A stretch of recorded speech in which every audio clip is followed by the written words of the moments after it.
percebeu uma coisa interessante, né? Só tá o Fux e o Moraes. E que isso é uma técnica de bad cop, good cop, com peruca, sem peruca? Ou evento, né? Pode ser um eventinho também, né? Eles...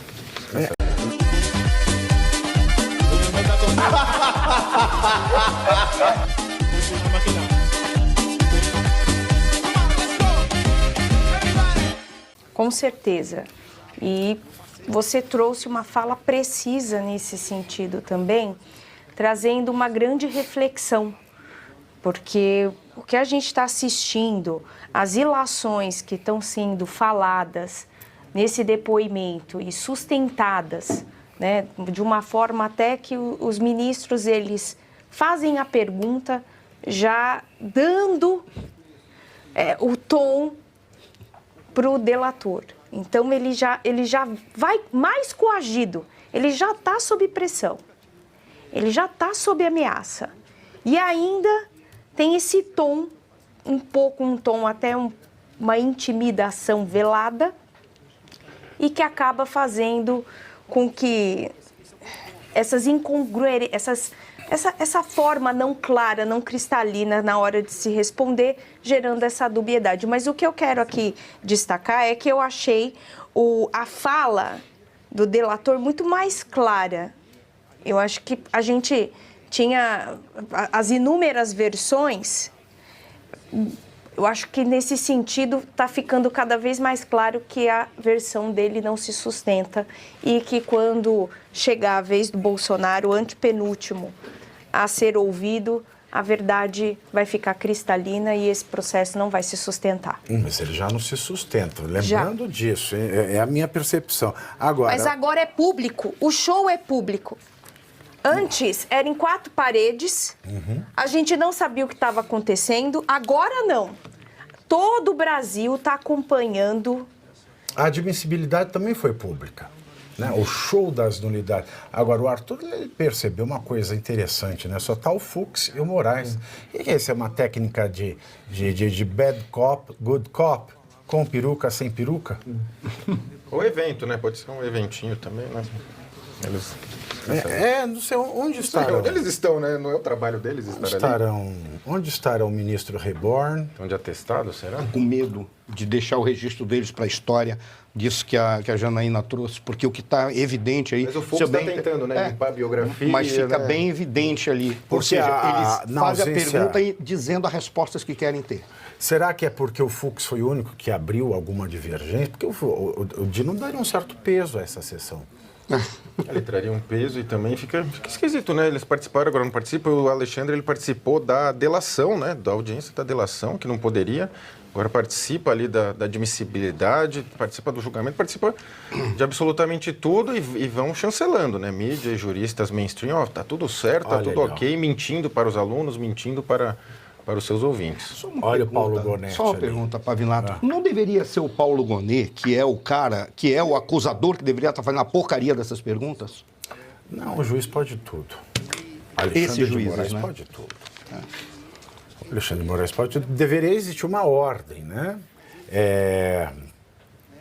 A acusação pergunta, o advogado de defesa pergunta, e aí o juiz pergunta. Essa seria a ordem racional das coisas. Mas aí é É só um juiz que pergunta e atrapalha Mas outro assim, juiz. é o que eu falei, nós estamos falando de um processo que nasceu de um inquérito nulo, baseado numa delação nula, feito iniciado com uma denúncia nula, porque intempestiva, admitida de uma maneira nula, porque não teve acesso à defesa aos documentos do inquérito, porque a preliminar de ordem de fala não foi respeitada, porque, além de tudo isso, nós não tivemos um tempo simétrico para que os advogados pudessem responder da mesma maneira que a PGR levou para fazer a denúncia, que ela foi admitida mesmo havendo, na ocasião, réus presos preventivamente ou cumprindo condicionais na sua liberdade. Nós não tivemos respeitadas as previsões da lei processual, que dá as formalidades para a tramitação de uma ação penal no STF, a Lei 9838, que diz que isso deve ser levado pelo plenário. Isso é a lei que diz. Mais uma nulidade. E isso passando por cima também da questão da nulidade, em razão do impedimento, da suspeição clara de Alexandre de Moraes para levar este processo adiante. Então, veja que agora eu já, nesse carrilhão, eu já somei 1, 2, 3, 4, 5, 6, 7, 8, 9, 10 nulidades. Então, diante de 10 nulidades intransponíveis, incorrigíveis, que diferença faz o juiz perguntar em qualquer... Não faz diferença nenhuma. É o que eu falo, Bolsonaro vai lá, vai chegar com uma verdade. Uma verdade para quê?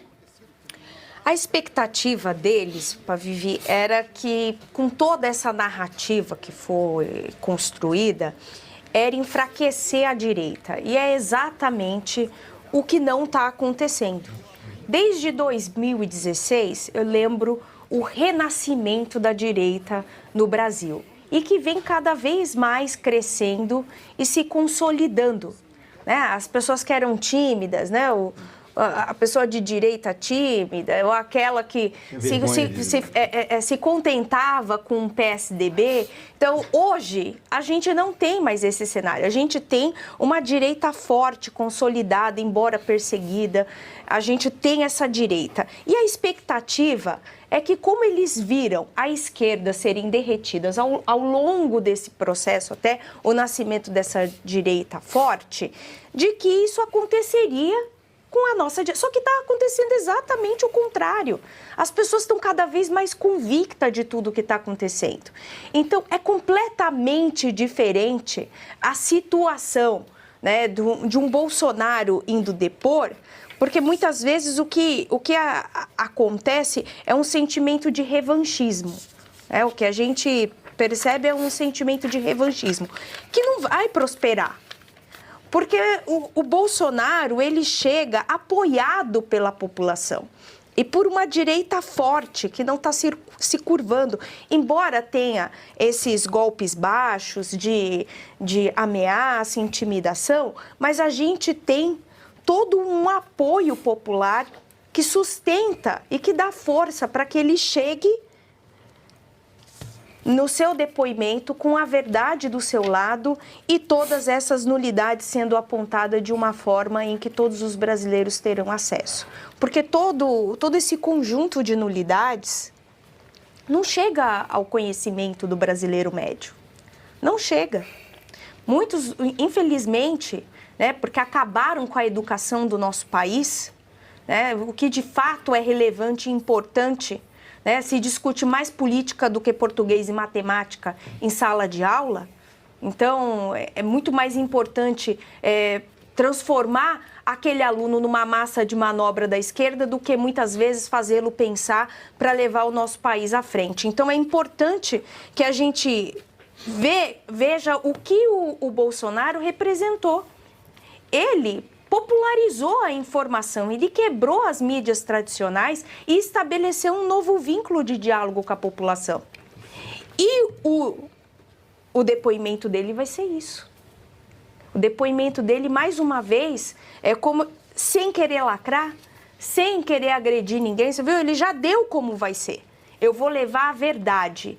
E nenhum de nós, quer dizer assim, daqui desse lado, ninguém vai se negar a depor, ninguém vai se negar a falar nada. Nós estamos aqui com o maior aliado de todos, a verdade. Então, é isso que Bolsonaro vai fazer. Eu acho que é um outro momento processual que se inaugura com o depoimento do Bolsonaro. Eu estou com grandes expectativas. Que grande parte da esquerda, você vê que na verdade não quer justiça. Alguns defendem, o próprio Lula mencionou o devido processo legal de vez em quando, mas eles querem um justiçamento, querem uma punição do Bolsonaro, típico dele, querem ignorar o devido processo legal, que se prenda. O que eles querem é prender o Bolsonaro, tirar do jogo político. Essa direita que você mencionou bem, Janaína, essa falsa direita PSDB, quer isso também, porque se surge uma possibilidade de ganhar eleições, e se caso essa direita limpinha, como falam, enfim, como queiram ganhar as eleições, esse assunto do Bolsonaro e da direita esfria bastante, volta tudo ao status quo. Por isso que grande parte dessas pessoas querem a prisão do Bolsonaro, independente de nulidade, de qualquer coisa. Querem que vá para frente, porque na cabeça deles ainda existe a Lava Jato. Ai, meu Deus, a Lava Jato é igual, sendo que é completamente diferente, por causa das instâncias, das provas produzidas, enfim, e não justificando eventuais nulidades do Moro e do próprio Bretas, que também cometeu nulidades, agora foi aposentado compulsoriamente pelo CNJ. O CNJ, cujo presidente é o mesmo do STF, que deveria fazer um contrapeso, mas é o mesmo presidente, infelizmente. Pavinato, sabe o que me chama a atenção? A celeridade, a rapidez com que o julgamento está acontecendo. No fim de semana, eu estava lendo algumas reportagens sobre os 20 anos do Mensalão, lá em 2005. E aí eu nem lembrava de muitos detalhes e me dei conta de que o escândalo estourou em 2005 e o julgamento foi em 2012. 7 anos depois, por esse mesmo Supremo Tribunal Federal. Agora, nesse caso do 8 de janeiro, a rapidez com que isso está acontecendo é algo que me chama a atenção. Não que a gente não queira uma justiça rápida, mas ela não pode ser rápida só quando convém ser rápida, né? Ou ela é rápida para todo mundo, ou ela não é rápida para ninguém. Mas, Arthur, nós já falamos aqui. Quando houve a dúvida, não vai dar tempo, porque depois vai ter as eleições. Nós falamos aqui, isso aqui, esse ano eles ainda vão fazer isso. Só que a gente imaginava que seria no segundo semestre. Eles estão tão apressados em fazer o negócio acontecer que eles conseguiram reduzir o tempo para ser agora. Carregado de nulidade, porque não estão nem aí para nulidade. Eu só tenho uma coisa que é a respeito da... Eu concordo contigo, Janaína, é diferente. Porque se o Bolsonaro chegar lá e apenas apresentar os fatos, vai trazer um constrangimento. Qual é o receio que eu tenho? Que talvez, por que eu acho que muda? Porque aí vai ter um momento de tensão em que você vai colocar aquela brincadeira do Big Chicken americano, que vem 2 carros para bater, ou então não passa a linha. Muito simples. Se o Bolsonaro... Ele ameaçaram de voz de prisão ao Aldo Rebelo. Pode prisão a vários outros, foi eles, não, ele falou. Eu fico imaginando, e aí, se ele ofender o Bolsonaro enquadrar, qual vai ser a reação dele? Esse é o momento da brincadeira do Big Chicken. Big Chicken é galinhão, seria a tradução é que vem 2 carros, um de frente para o outro, para ver quem desvia primeiro. Talvez esse momento de tensão é que a gente vive e talvez signifique a mudança, porque alguém vai ter que recuar. Mas o medo que eu tenho é que ninguém recue e ele prenda o Bolsonaro. Porque o sonho dele é dizer, eu estou enfrentando o mundo inteiro. E aí eu vou até o final. Por quê? Porque eu não acredito que se o Bolsonaro for preso, ele saia de lá vivo da cadeia, por o tempo que for. Não porque eu acho que vão matar o Bolsonaro. Deixa eu explicar bem para o senhor ministro, que o Bolsonaro é alérgico a uma série de produtos, ele pode comer alguma coisa qual ele é alérgico, da edema de glote e ele morrer na prisão. Ele pode entrar em depressão, se jogar contra a parede, de repente aparecer, alguma coisa ruim. Pode acontecer. Da cirurgia, né? Questões da cirurgia, ele pode morrer. E a morte do Bolsonaro é muito boa para eles. Para eles, não mais os ministros, estou falando para a esquerda, porque eles trazem uma fragmentação para a direita. Esse é o medo que eu tenho, mas aí eu concordo contigo, vai mudar. Porque ali nós vamos ter a brincadeira do Big Chicken, que é o galinhão, para ver quem recua primeiro, e se ninguém recuar, talvez o Bolsonaro seja preso. Porque ele vai... a pior coisa que tem é um cara dizer, eu vou te dar um soco, e não dá. Porque já sabe que ele não briga, que é o que o Alexandre de Moraes faz. Mas o Alexandre de Moraes ele já não tem mais como recuar, porque ele cometeu tantas ilegalidades, tantas nulidades, tantos absurdos, tanto abuso de autoridade, que agora só resta para ele ir até o fim. Ele não pode mais ir até o fim ficar apontando para os pares. Você esteve comigo naquela festa, você esteve comigo naquele local, você esteve comigo naquela decisão. Então, se eu cair, cai todo mundo. É quase o Eduardo Cunha. É Eduardo Cunha mesmo, né? É quase o Eduardo Cunha. Se eu cair, 200 aqui caem juntos. É o que resta. Então, aí a gente está nessa situação. Por isso eu estou atento para o depoimento do Bolsonaro e estou tenso. Porque o Bolsonaro trazer a verdade é o que ele vai fazer. Por incrível que possa parecer, o Bolsonaro não tem o hábito de mentir. Ele não mente. Ele vai chegar lá e vai falar, ele é um cara simples. Ele fala, ele olha na tua cara e fala o que ele acha de ti. Esse é o problema que ele tem. Muitas pessoas que não gostam dele, porque ele não fica de conversinha fiada. Se ele vai fazer uma brincadeira, ele faz uma brincadeira pesada, porque é o estilo dele, ele não vai mentir sobre a brincadeira. É o estilo do Bolsonaro. Ele não vai, mas aí é que nós vamos ter esse momento de tensão. Eu fiz um resumo aqui. Pode tirar o Cid? Eu só quero dizer para vocês o seguinte. De cabeça, quando nós comentávamos, eu vou lhes dizer de onde vem esse meu ranço, que vai adiantar a verdade. Isso é um teatro. O que vocês estão assistindo, direto de Brasília, do STF, da primeira turma, é uma cena fascista, Sim, ou nazista dentro da sua ordem jurisdicional, com toda certeza. Nós estamos vendo ser fakeado, né? Ser fingido um processo que não é legal. E fingido porque isso não deveria estar acontecendo, já que o relatório da Polícia Federal era nulo por quebra de cadeia de custódia. A delação do Mauro Cid era nula, porque iniciada por prisão preventiva ilegal em carteira de vacinação. A delação é nula por vazamento à imprensa antes da denúncia. A delação também é nula por contradições públicas do colaborador. A delação também é nula por contemplar familiares do colaborador. A delação também é nula por oitiva do colaborador pelo juiz após a audiência de admissibilidade. 7. A delação também é nula porque houve ameaça a familiares do colaborador. 8. O relatório é nulo por se tratar de ato preparatório. 9. A denúncia é nula porque intempestiva depois do prazo. A denúncia é nula por falta de minuta de golpe da prova essencial. 11. A denúncia é nula pelo abuso da divisão das petições, pelo princípio da indivisibilidade das denúncias. 12. A admissão é nula por falta de acesso às provas da investigação, às defesas dos réus. A admissão é nula por falta de equidade para a defesa. A admissão é nula porque o delator não falou antes. A admissão é nula por confronto de ementa aos dispositivos legais. A admissão é nula por incompetência da turma. Seria a competência do pleno. A admissão é nula por inquérito não arquivado e não apreciado pelo relator. Aliás, 18, tudo isso é nulo porque o Alexandre é suspeito. E 19, tudo isso é nulo por não suspensão do processo em razão de um deputado federal e da Câmara ter pedido a sua suspensão. Porque pessoas já foram condenadas por golpismo só porque participaram do 8 de janeiro. E quando negaram a suspensão em razão do ramagem, disseram que o golpismo acaba antes do dia 16 de dezembro de 2022.